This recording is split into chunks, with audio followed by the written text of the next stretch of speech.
Take the next theorem. Congruent chords of a circle are equidistant from the center of the circle.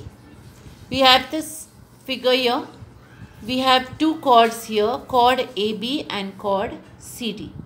We have to show that these two chords are equidistant from the center of the circle. Now when we say equidistant, that is this distance OP is the distance of the chord AB from the center of the circle. This distance OQ is the distance of the chord CD from the center of the circle.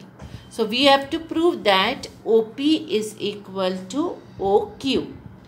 Now what is given to us here?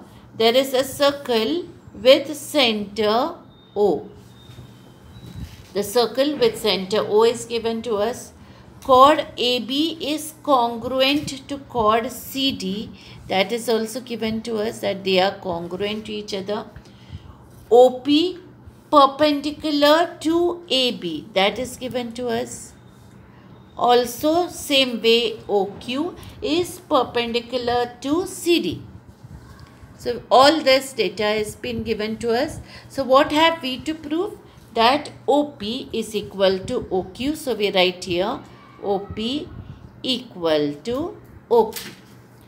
Now see what construction we have to do. The construction will be the ones with the dotted line, that is join segment OA and segment OD. So we write join segment OA and segment OD. Now we know that this segment AP will be half of the full chord AB. And same way DQ will be half of this full chord CD. What is the reason? Same thing as the first theorem what we did, that is the perpendicular drawn from the center of the circle to the chord bisects the chord. Therefore, here we see that AB will be equal to CD. AB equal to CD. These two chords are equal to each other, congruent to each other is already given. So we write AB is equal to CD. Okay. So if AP is half AB and DQ is half CD, what will happen?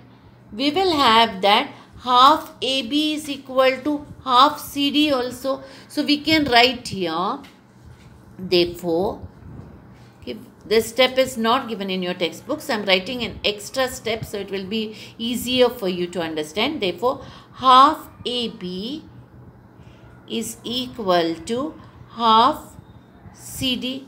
If AB equal to CD, then half AB equal to half CD. But what is half AB? It is AP. And what is half CD? It is DQ. Therefore, AP will be equal to DQ.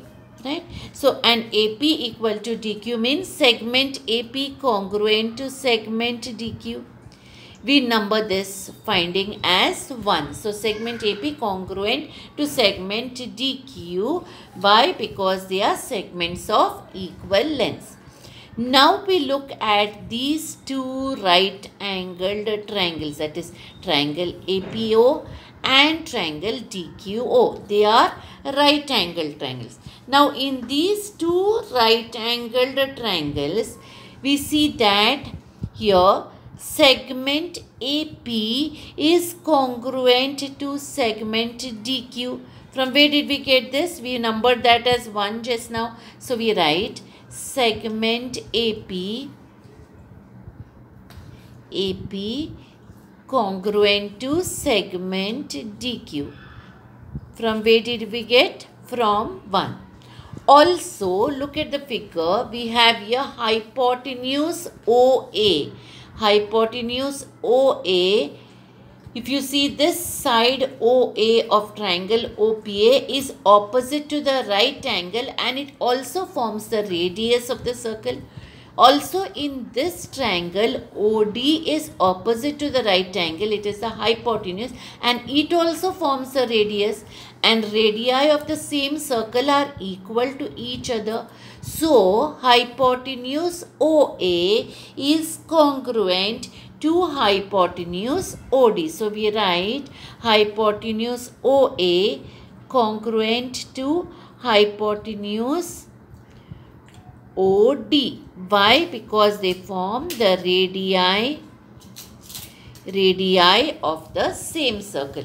So, in two right angle triangles, if one pair of sides and the hypotenuse are congruent to each other, the two triangles are congruent by the hypotenuse side test.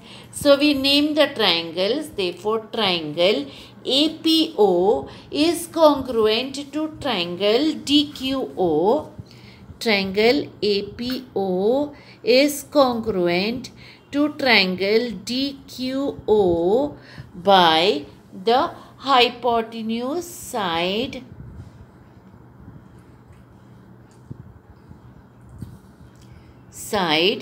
test. Now, if the two triangles are congruent to each other, then you see here we can say therefore segment OP, that is this segment OP is congruent to segment OQ. Okay, so I write here segment OP congruent to segment OQ. Now, how are they congruent? Once we say that the two triangles are congruent to each other by CSCT,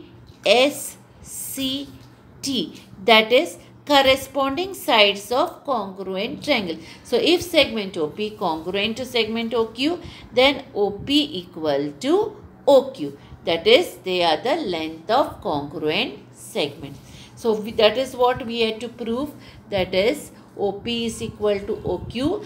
Therefore, congruent chords of a circle are equidistant from the center of the circle. So, that is again written here. Therefore, congruent chords in a circle are equidistant from the center of the circle.